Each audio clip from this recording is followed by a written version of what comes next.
뉴스 속 법률 이슈 그리고 아주 어려운 이슈를 아주 쉽게 털털털 털어주시는 변호사들의 조찬 파티 시간이 됐습니다. 조찬 파티 주인공 두 분 정태현 변호사님 나오셨고요. 안녕하세요. 네, 안녕하십니까. 정태현 변호사입니다. 네, 그리고 조수진 변호사님 함께합니다. 안녕하세요. 네, 안녕하세요. 조수진 변호사입니다. 네, 오늘 우리 좀 진수성찬을 한번 아침부터 먹어보고 싶은데 먼저 음성 한번 준비된 거 들어보겠습니다.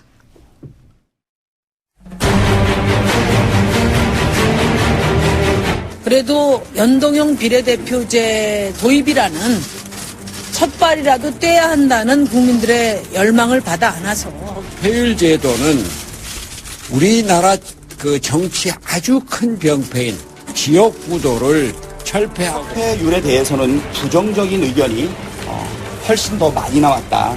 석패율과 관련해서는 한 번 더 재고를 해주실 필요가 있지 않겠나. 이를 떠나야 마땅할 이 사람들에게 자리를 보장해주고자 하는 것 아니겠습니까?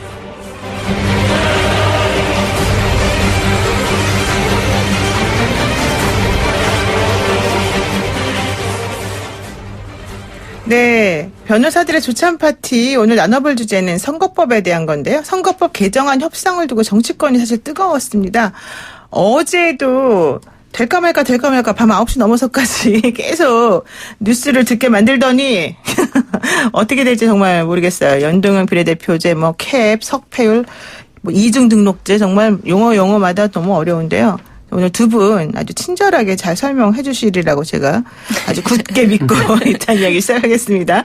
먼저 4+1 협의체 안에서도 쉽게 결정하지 못하는 선거제 협상 논의가 도대체 일단 첫 번째 뭐가 문제이길래 지금 현 상황까지 왔을까요?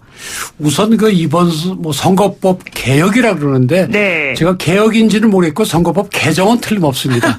개정을 하려는 건데 뭔가 하면은 네. 우리 헌법은 이제 국회의원 수나 비례대표제 이런 거는 법으로 정하도록 되어 있거든요. 그렇죠. 그래서 이제 국회가 정하는데 잘 아시다시피 국회의원은 이제 지역구 국회의원이었고 비례대표 의원이고 두 종류가 있어요. 그렇죠. 근데 지금 나오는 얘기들은 뭔가 하면 이 비례대표 의원 수를 몇 명을 할 것이냐. 네. 또 비례대표 의원은 어떻게 뽑을 것이냐. 거기에 관해서 서로 이제 협상을 하고 있는 건데 기본적으로 비례대표제라는 게 왜 생겼는가 하면 지역구 대표만 뽑으면 특히 이제 다수 대표라 그래서 한 표만 더 많이 얻으면 그 사람이 당선되면 한 표 적게 떨어진 사람은 사표가 되죠. 그렇죠. 국민들 입장에서 그 사람을 지지해 줬는데 그게 전혀 반영이 안 되잖아요. 그래서 그런 거를 좀 보완하기 위한 것으로서 이제 비례대표가 나온 것인데 지금 이제 각 정당에서 얘기하는 비례대표들은 이런 거룩한 그런 이념에 따라서 움직이는 것이 아니고 내년 선거에서 어떻게 하면 우리 당의 의석을 하나라도 더 가져갈 수 있을까 그런 이해관계에서 치밀하게 계산을 해서 지금 서로 밀고 당기고 하는 거기 때문에 국민들 입장에서 사실 이렇게 보기 좋은 모양새는 아닙니다. 그렇군요. 근데 비례대표제가 사실 정태현 변호사님 말씀하신 그런 취지도 있겠지만은 또 정계에 진출하기가 어려운 그런 사람들을 위해서 어느 정도 또 기본적인 거를 좀 도와주는 의미에서도 만들어진 제도가 아닌가 생각이 드는데 예. 제가 궁금한 게 이게 원래 17일부터 예비 후보 등록을 받았잖아요. 내년 총선 관련해서. 예, 맞습니다. 근데 선거구 획정도 이루어지지 않았단 말이에요. 그런 상태에서 예비 후보 등록을 받으니까 선관위에서는 일단 등록부터 먼저 해라. 지금 이런 상황이 돼버려서 정치권에서 빨리 이걸 해결해 줘야 되는 거 아니냐. 예, 지금 얘기하거든요. 정치 신인들이 지금 굉장히 갈팡질팡 네. 사실은 불이익을 보고 있죠. 헷갈릴 것 같아요. 지역구가 정해져 있는 많은 그 기존 의원분들은 사실은 그다지 아쉬울 게 없는데요. 그렇죠. 기존 의원들, 중진 그렇죠. 의원들. 네. 지역구가 지금 한 3석 정도만 이제 변동이 있을 걸로 예상이 되고 있기 때문에 별로 이렇게 급할 게 없는데 사실은 예비 후보로 등록하려고 했던 신인분들의 경우에는 좀 갈팡질팡하시고 있고요.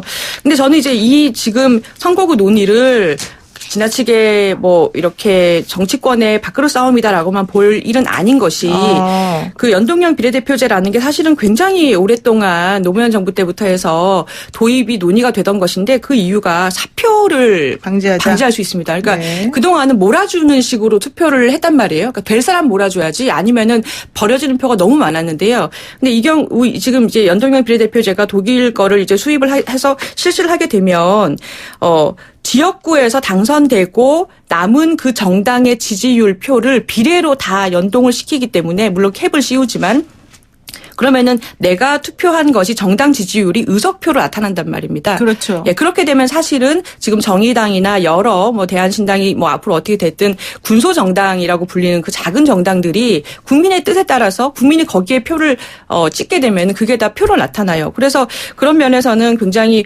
국민들의 민의를 반영할 수 있는 제도라고 보이고요. 전 이 평가를 사실 민주당 지도부라고 해야겠죠. 민주당이 큰 결심했다 이렇게 봐야 될 것 같아요. 네. 사실 정의당이나 다른 범여권을 키우게 되면 본인들의 지역구라든지 본인들의 비례대표 표가 줄어드는 게 분명한데도 불구하고 지금 전체적으로 범여권 파이를 키우고 있습니다. 근데 이거는 사실은 자유한국당 잘못이에요. 왜냐? 네. 자유한국당에서 그동안 회기가 그동안 이제 그 국회 20대에서 뭐 하나 합의해주지 않고 계속 원외로 나가셨잖아요. 네. 근데 이게 사실은 자유한국당만의 문제가 아니라 지난 19대 국회도 그렇고 18대 국회도 그렇고 야당이 되시고 나면 어떠한 토론이나 원내에서의 합의하는 것을 하지 않고 계속 원외로 나가시고 폭력 사태가 있다든가 계속해서 뭐 투표를 방해한다든가 이런 일이 있었잖아요. 그러다 보니까 이것을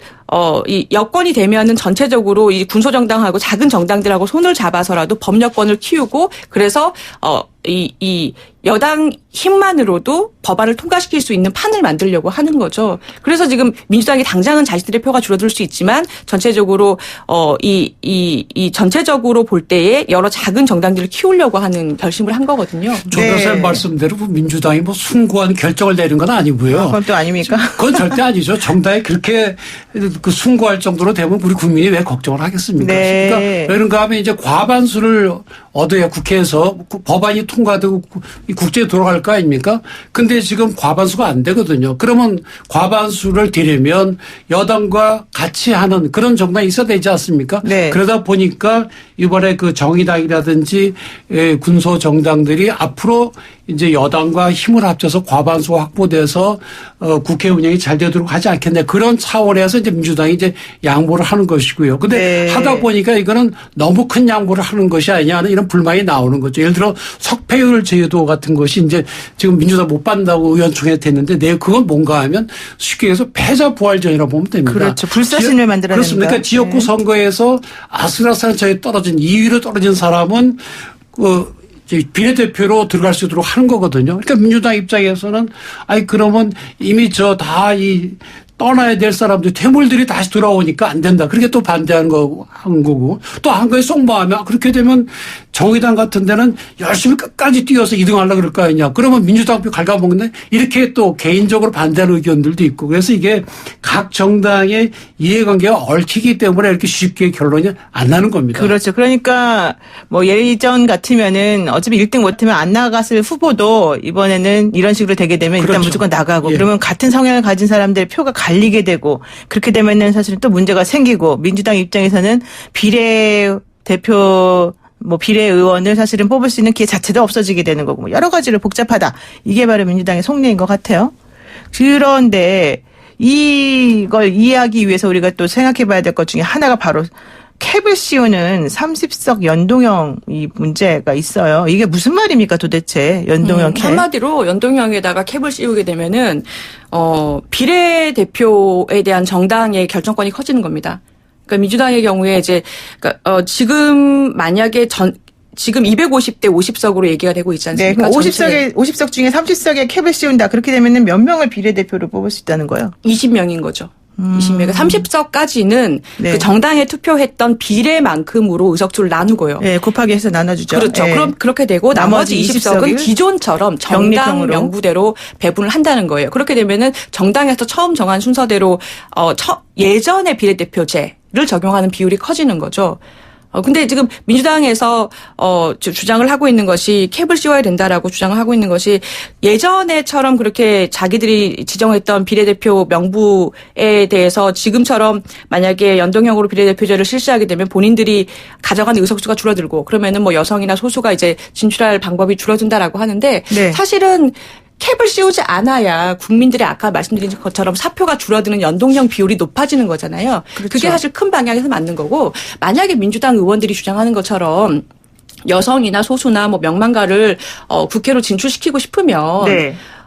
비례대표를 꼭 고집할 것이 아니라 그분들한테 지역구를 주면 됩니다. 사실은 그러니까 당선될 수 있는 지역구를 주면 돼요. 그렇게 그런 대의를 지키려고 한다면. 근데 그걸 굳이 비례대표로 우리가 지정하는 순서대로 하겠다라고 하는 거는 사실은 민주당 전체 의석이 줄어들 것을 염려해서 네. 연동형 비례대표제를 적게 적용하자라는 것밖에는 주장이 되지 않는 것 같아요. 이 용어 굉장히 어려운데. 네, 너무 어렵습니다. 캡을 씌운다니 캡이 모자잖아요. 네. 그 모자를 씌운다는 얘기 뭐가 상한선을 그렇죠. 설정하는 게 이제 캡을 씌운단 말이에요. 소위 M&A나 무슨 거래를 할 때 이거 이상은 못 올라간다. 예를 들어서 물건 사고 팔 때 아무리 물가에 연동하더라도 얼마에서 못 올라간다. 이런 식으로 이제 딱 끊어놓는 게 이제 그렇죠. 캡이라고 그러거든요. 그러니까 이 경우에도 소위 이제 연동형 비례대표제를 도입을 하는데 그것을 비례대표 전원에게 다 도입하는 것이 아니고 30석에만 도입하자. 그래서 네. 30석에 캡을 씌운다. 뭐 이런 이야기예요. 그럼 실제로 계산하면 어떻게 되는지 그냥 수학적으로 복잡하고 뭐 국민들이 그것까지 할 필요는 없다는 얘기도 나오는데 하여튼 쉽게 얘기해서 그 비례대표제를 어떻게 구성할 것에 관한 문제인데 사실은 우리가 비례대표제의 좋은 점만 많이 강조돼 왔는데 지금 사실 그런 그 비례대표제가 다수대표제를 보완하는 걸로 이제 만들어졌는데 전 세계적으로 헌법학자들 얘기하면 한 300종이 있답니다. 300종이 있고 네. 결국에는 어떻게 하면 이 보완하냐 문제인데 이 단점도 또 있거든요. 그렇죠. 군소정당에 출연하고 절차가 복잡하고 또 정당 간부가 상당히 이 횡포를 부를 수가 있습니다. 누구를 그 이름을 의석을 넣어줄지. 주냐. 예. 또 그다음에 또 선거를 하면 국민이 어떤 후보를 뽑는 건데 이 비례대표제는 국민이 뽑는 것이 아니라 국민은 정당의 표를 주면 실제 누가 국회의원이 될지는 정당이 정하는 경우가 대부분이거든요. 네. 그래서 이런 문제점들이 있기 때문에 비례대표제 무조건 확대시켜 좋은 것은 아니고 다수대표제의 단점을 보완하면서 비례대표제를 살릴 수 있는 그런 방향으로 나가야 되는 것인데 지금 이렇게 협상이 진행되고 있는 것이 과연 이런 방향으로 가고 있는지는 상당히 좀 의심스럽습니다. 사실 그 연동형 비례대표제가 성공적으로 되고 있는 나라는 독일하고 뉴질랜드예요. 그리고 나머지 나라들은 좀 또 시도해봤다가 실패했다가 돌아가기도 하고 막 좀 복잡스럽게 지금 진행이 되고 있는데 그래서 아까 말씀하신 것처럼 정말 여러 가지 형태로 이 제도가 운영될 수 있다. 이제 이런 얘기가 아니겠습니까?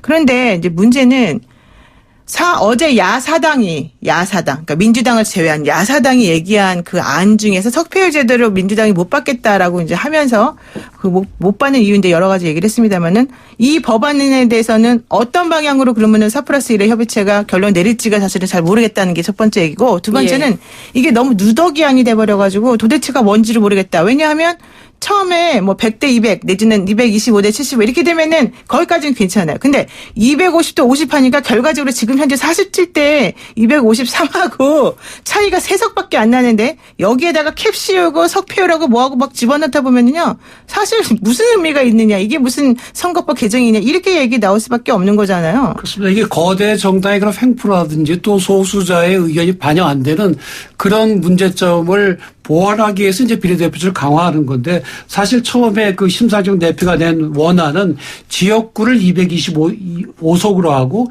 비례대표는 75석으로 하자. 그렇죠. 그리고 전체 75석, 비례대표 75석의 연동률 반영돼. 그게 원안이거든요. 그런데 이렇게 되면은 결과 어떻게 되는가 하면 지역구가 상당히 없어지게 돼요. 그렇게 되면 현역 의원들은 자기 지역구가 없어지게 되니까 이건 국가를 위해서가 아니라 나를 위해서 나쁜 일이다. 그래서 반대를 하고 나섰고 그래서 이게 이제 바뀐 것이 그러면 지역구를 250석으로 하자. 그리고 이제 비례대표 50석으로 하자. 이렇게 됐거든요. 네. 현재도 47석이 비례대표예요. 그러니까 세 자리 늘어나는 거거든요. 네. 그럼에도 불구하고 비례대표를 양대 정당이 더 많이 가져갈 것이냐 소수 정당이 가져갈 것이냐 그거 갖고 또 치열하게 싸우고 있으니까 시작은 정치개혁으로 시작이 됐는데 아까 말씀드린 대로 과연 이것이 개혁 법안인지 아니면 단순한 개정 법안에 그칠 것인지는 이번 협상 결과를 봐야 되고 또 앞으로 이번 4월 총선의 결과를 봐야 될 걸로 보입니다. 어떻게 예. 보십니까, 조 변호사님? 저는 일단은 이거를 단순한 의석수 문제로 볼 일은 아닌 것 같아요. 그러니까 연동형 비례대표를 제도 도입 자체의 의의를 굉장히 크게 둬야 될 것 같고요. 그러니까 당장 도입할 때 처술에 배부를 수는 없고 네. 선거제도라는 것 자체가 본인 몸을 본인이 수술을 하고 있는 거기 때문에 국회가 사실은 첫 술부터 만족스럽게 개선되기는 어렵고요. 이걸 도입을 해놓으면 다음 22대 국회, 23대 국회에서는 연동형 비례대표 의석수를 늘리는 방향으로 네. 개선을 해나가면 됩니다. 그리고 이 도입한다는 것 자체가 굉장히 중요한 거고요. 그리고 또 하나는 의석수 자체는 3석밖에 차이가 안 나게 되지만 누가 국회에 들어오느냐 인물이 교체가 되는 효과가 있죠. 그렇기 때문에 그것도 굉장히 중요한 문제인 것 같고요. 그리고 석패율제 관련해가지고는 민주당에서 못 받겠다고 하는 이유가 딱 하나죠. 그러니까 지역구 의원을 위협했던 2인자, 네. 지역구의 잠룡들이 비례대표라는 이름을 달고 석패한 사람이 비례대표 지역구로 출마를 했지만 석패를 하면 그 잠룡이 비례대표 의원이 돼서 국회로 들어온단 말입니다. 그럼 그 다음번 국회가 되면 국회 다음번 선거가 되면 비례대표가 아니라 그분들이 지역구로 나가겠죠. 안 그래도 굉장히 석패했던 사람들인데 의원 활동을 하면서 굉장히 더 인지도가 올라가고 그럼 그렇게 되면 그 다음번 선거에서는 내 지역구를 뺏기지 않을까. 이게 아마 이제 민주당에 있는 다른 지역구 의원들이 석패율제는 절대 안 되고 그 대신에 이중등록제를 도입하자라고 제안하는 그런 원인일 걸로 보이고요. 근데 이제 오늘 아침에 제가 뉴스 보니까 정의당의 윤수아 원내대표가 그러면 우리는 이중등록제도 받을 수 있다. 그렇죠. 원래 그것도 대안으로 나오긴 했어요. 예. 그럼 석패율제 안 되면 어쨌거나 연동형 비례대표제 도입하고 4+1 협의체에서 한 그 협의를 그러니까 3+1이었죠 어제 받아주고 이중등록제라도 받겠다. 또 이렇게 던졌어요. 이중등록제가 뭔지 좀 설명해 주실까요? 네. 이게 참 국민들이 공부를 많이 해야 돼요. 이게 지역구에도 이름을 넣고 이 비례에도 이름을 넣고 지역구에 이제 일단 그 출마를 하고요.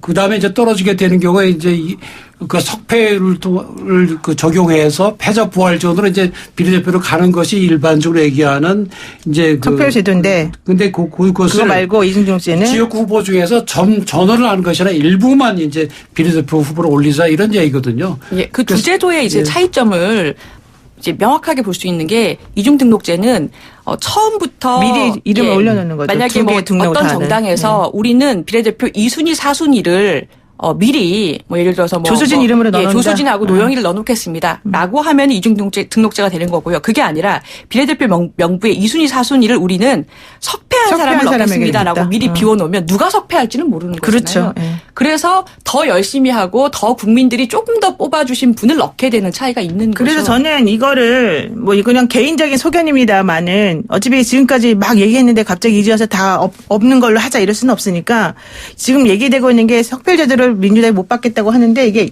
전체적으로 6개 권역으로 나눠가지고 이 석패를 전부 다 적용하자는 건데 그렇죠. 그렇게 하지 말고 2개 정도만 하면 좋겠어요. 그러니까 나머지 4권역은 그냥 내버려 두고 영남과 호남을 한다든가 이런 식으로 해가지고 좀 정말 지역 구도가 제대로 좀 정착이 안 되고 있는 그 문제가 되는 지역에 대해서만 이걸 적용시키는 그런 절충한 방향을 차라리 민주당에서 얘기를 하면 그게 훨씬 좀 받아들이기 쉽지 않을까 이런 생각을 하거든요. 어떻게 사실 그 제도 처음 도입이 됐을 때는 이제 지역주의 완화, 특히 영남, 호남이 지역주의 그렇죠. 완화를 위해서 맞습니다. 이것은 반드시 필요하다고 그랬고 노무현 대통령도 그러셨고 문재인 대통령도 고약 중에 들어 있었어요. 네. 그런데 이제 문제가 이게 이 전국 단위로 확대가 돼버리면 과연 지역주의 완화가 되겠느냐 또 이런 또 비판이 있는 거죠. 그러니까 결국에는 문제가 되고 있는 어떻게 것만. 하면 네. 제도를 좀 더 치밀하게 만드느냐 거기에 달려 있다고 봐야 됩니다. 근데 지금 현재 야사당 중에 특히 이제 정동영 의원, 그다음 손학규 의원 이런 분들이 석패제도를 계속 고집하는 이유가 바로 이제 본인들이 어차피 아깝게 떨어질 것을 대비해서 하는 거다 이런 얘기 나오지 않습니까? 이런 부분들에 대해서 중진 의원들의 이런 태도는 어떻게 보세요?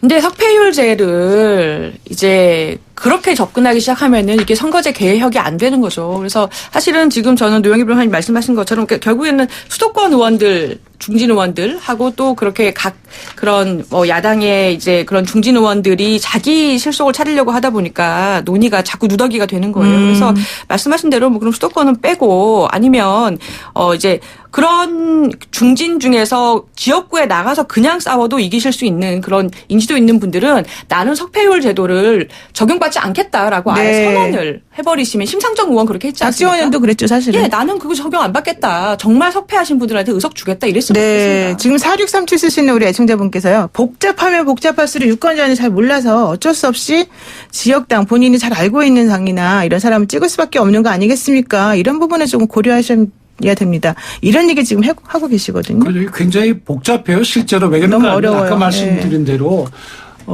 비례대표의 유형이 한 300쪽이 있다 그러고요. 다 그것들이 이제 보면 아까 말씀드린 대로 다수 대표제. 그러니까 한 표 더 많이 얻은 사람만이 국회의원으로 나가는 그런 거에 단점을 보완하기 위해서 만드는 거거든요. 그래서 여러 가지 기술적인 장치들이 있는데 지금 미국이나 영국, 프랑스 같은 데는 이런 비례대표제를 적용 안 하고 있거든요. 네. 그래서 그럼 이 나라들이 꼭 후진적이냐? 꼭 그건 아니에요. 나라마다 사정이 다르고요. 그렇죠. 또 특히 이제 뭐 저 독일이나 이런 좀 연방제 국가들의 경우에는 어떤 소수자의 의견이 반드시 반영돼야 되기 때문에 이런 비례제도를 많이 활용하고 있고요. 그래서 네. 우리 경우에도 아까 조 변호사님 말씀하신 대로 중진들이 나 떨어지더라도 다시 국회의원 되려고 석패제를 도입해서 꼭 그렇게 악의적으로 볼 것만은 아닌 걸로 보이고요.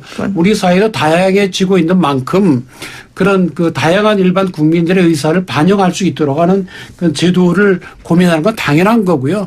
그래서 정말 당리 당량만으로 판단할 것은 아닌 걸로 보입니다. 그럼 위성정당 문제는 어떻게 보십니까? 그게 이제 그 자유한국당에서 그런 게 나온다는 얘기가 나오죠. 그러니까 자유한국당 네. 뭐 나오는 얘기는 자유한국당 입장에서 이 선거제도가 통과가 되면 자유한국당은 비례대표를 의석이 줄어들 위험이 있으니까 네. 뭐 예를 들어서 그 이름이 뭐가 됐든 비례한국당이 됐든 뭐가 됐건 그런 당을 만들어서 지역구에선 자유한국당을 찍고 그다음에 그 정당 정당 지지에서는 예를 들어서 가칭 비례한국당에 찍어주면 자유한국당이 비례의원은 의석수를 많이 확보한다. 이런 그렇죠. 그 가정인데 과연 그렇게 될지는 모르겠고요.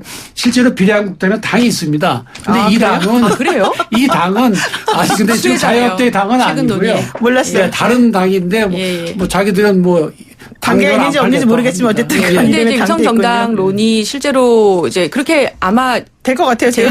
될 수도 있는데 그렇게 하려면 그 지지자분들에게 어떠한 그러한 이 당을 찍어주세요. 정당은 여기로 찍으세요라고 했을 때 간명한 메시지가 통해야 되는 거죠. 전파력이 그렇죠. 있어야 되고 그렇죠. 결집력이 있어야 되고 네. 그것도 아마 이렇게 그렇게 매끄럽게 잘 될까도 한번 생각을 해봐야 네, 될 것 맞습니다. 같습니다. 그래서 어쨌든 또 뭐 최소 또 3% 이상 내지는 뭐 5% 이상 이렇게 또 얻어야지 또 해주겠다 이런 얘기도 나오고 하여튼 복잡한데요. 오늘은 어쨌든 뭔가 좀 결론이 났으면 좋겠다. 이게 제 말씀입니다.